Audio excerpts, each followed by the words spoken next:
este tercer vídeo del tema de termoquímica dentro del aula invertida vamos a hablar del calor a volumen constante y el calor a presión constante, así como del segundo principio de la termodinámica. Como en los vídeos anteriores, se trata simplemente de comprender y memorizar una serie de conceptos para poder luego desarrollar el trabajo dentro de clase. Como vimos en el vídeo anterior, existe una pequeña diferencia entre el calor a volumen constante y el calor a presión constante, y eso es lo que vamos a ver a continuación. Cuando hacemos el volumen constante en una transformación, tenemos que el trabajo realizado, P por V, es igual a 0.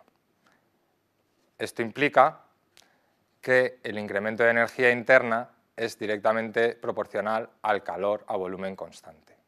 En este caso decimos que el incremento de energía interna es igual a la energía final menos la energía inicial. Por tanto, al calor transferido en un proceso a volumen constante lo llamamos energía interna. Cuando lo que nos interesa es un proceso que ocurre a presión constante, lo que podemos ver es que el cambio en la energía interna es igual a una parte relacionada con el calor más una parte relacionada con el trabajo P por V. En este caso, si tenemos una presión constante, lo que vemos es que esta parte del trabajo P por V es igual a la presión menos la relación entre el volumen final y el volumen inicial. Nosotros podemos definir el calor a presión constante como una parte relacionada con la energía interna más esa parte relacionada con el trabajo P por V.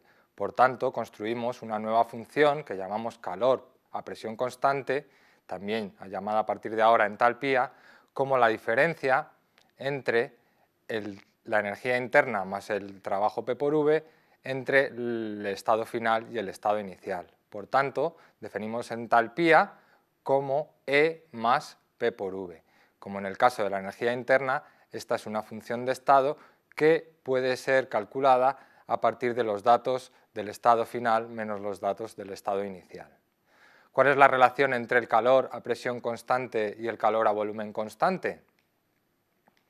En el caso de sólidos y líquidos, como podemos despreciar el cambio en el volumen, podemos ver que la energía interna es igual a la entalpía. ¿Qué es lo que ocurre cuando tratamos con reacciones que involucran gases? Lo que vemos es que en gases este incremento de P por V, debido a la ley de los gases ideales, puede verse como una constante, dos constantes RT por el incremento en el número de moles. Por tanto, decimos que en gases el incremento en la entalpía es igual al incremento en la energía interna más RT incremento en el número de moles gaseosos. Si quisiésemos ver un ejemplo de cómo se calcula a partir de una entalpía una energía interna, podemos ver este ejemplo en el que un mol de C3H8 reacciona con oxígeno para dar los productos de combustión, que como sabemos son CO2 más agua.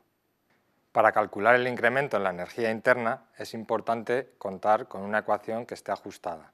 En este caso, un C3H8 reacciona con 5 moles de oxígeno para dar 3 moles de CO2 más 4 moles de agua líquida. Como lo que nos interesa conocer es cuál es el incremento en el número de moles de sustancias gaseosas, en este caso el agua no interviene. Para calcular el incremento en el número de moles gaseosos simplemente vemos cuál es el número de moles gaseosos en los productos y el número de moles gaseosos en los reactivos y se los restamos.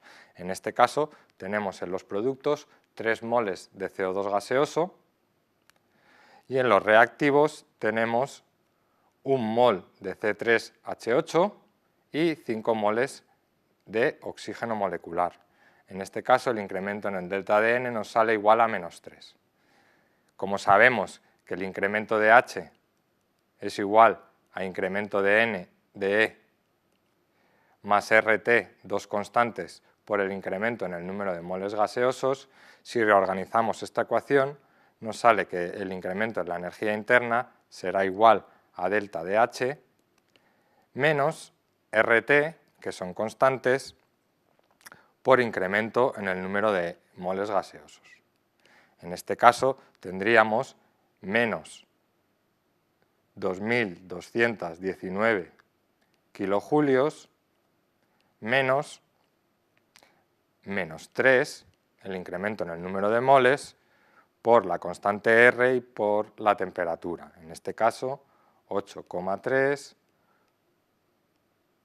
por 10 elevado a menos 3 kilojulios por mol Kelvin. Todo esto a una temperatura de 298 grados Kelvin. Las unidades se nos van Kelvin con Kelvin y nos queda, por tanto, en kilojulios por mol. Ya podemos sumar estas dos cantidades y sacamos nuestro resultado, que el incremento en la energía interna es igual a menos 2.212 kilojulios por mol. En este caso podemos ver que el incremento en la energía interna es muy similar al incremento en la entalpía. ¿De acuerdo? Nosotros vamos a tratar estas dos variables en función del tipo de cambio que estemos viendo, pero en química generalmente cuando hablamos de un incremento de energía estamos hablando del incremento de entalpía, puesto que la mayoría de los procesos ocurren a presión constante. Solo cuando necesitemos hablar de un proceso que ocurre a volumen constante utilizaremos la energía interna. Como ya hemos visto en clase, los principios de la termodinámica han sido formulados en un periodo de tiempo muy largo y utilizando muchas veces un lenguaje confuso. En la clase en la que estamos, una clase introductoria, lo que necesitamos saber sobre el segundo principio de la termodinámica es que existe una función relacionada con el desorden a la que llamamos entropía, que ésta aumenta con el tiempo y que tiene la forma de un calor partido por temperatura. Y esto es todo lo que vamos a necesitar saber sobre este principio, que en principio existe una entropía que tiene unidades de energía partido por temperatura. Respecto al tercer principio, lo único que necesitamos saber es que es imposible alcanzar una temperatura igual al cero absoluto, con lo cual nosotros utilizamos la escala de Kelvin, donde 0 Kelvin corresponde al cero absoluto. Sobre la entropía, decimos que es una función de estado, que no sabemos muy bien qué forma tiene, que se deriva del segundo y del tercer principios de la termodinámica y que es una medida del desorden. Como hemos dicho antes, es una medida que tiene como unidades calor partido por la temperatura y que la entropía del universo siempre aumenta. Sabemos que la entropía de una sustancia pura y cristalina en el cero absoluto es nula, pero como veremos esto no tiene ninguna consecuencia práctica para nuestro curso. Lo único que tenemos que saber sobre la entropía es que la entropía de un gas es siempre mayor que la entropía de un líquido y es siempre mayor a la entropía de un sólido. ¿De acuerdo? Nosotros podemos entender que el movimiento en las partículas de gas es más desordenado que el movimiento que hay dentro de las partículas de un sólido. Y es un concepto que de alguna manera es innato. Y también tenemos que saber que la entropía aumenta con la dilución. ¿Qué es lo que intenta la termoquímica? La termoquímica lo que intenta es ver si un proceso se va a dar o no se va a dar, y en el caso en el que se dé, cuáles van a ser las condiciones una vez que se dé dicho proceso.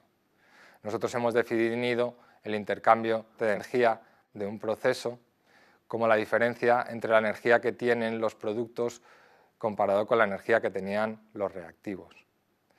De alguna manera intuitiva nosotros sabemos que toda reacción que lleve aparejado una disminución en esta energía va a estar favorecida, mientras que va a ser ligeramente más difícil dar una transformación que necesite de un aporte de energía.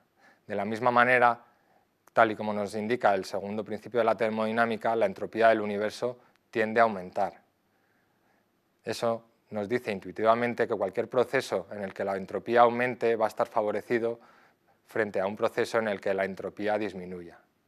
Que la entropía del universo aumente no quiere decir que para un determinado proceso la entropía no pueda disminuir.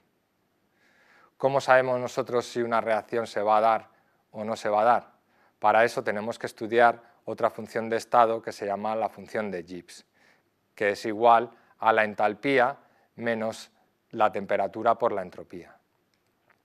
Si nosotros vemos que el incremento de entalpía es una expresión en julios, en términos de energía, y que la entropía es energía partido por temperatura, cuando nosotros multiplicamos la entropía por la temperatura obtenemos en unidades de energía. Esto nos permite sumar y restar estas funciones de estado para dar una nueva función de estado, que es la que llamamos delta de G.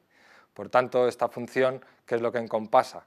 Encompasa tanto el cambio de energía a presión constante, delta de H, como el cambio de entropía. Todo esto a temperatura y presión constantes. Esta función lo que nos da es el criterio de espontaneidad.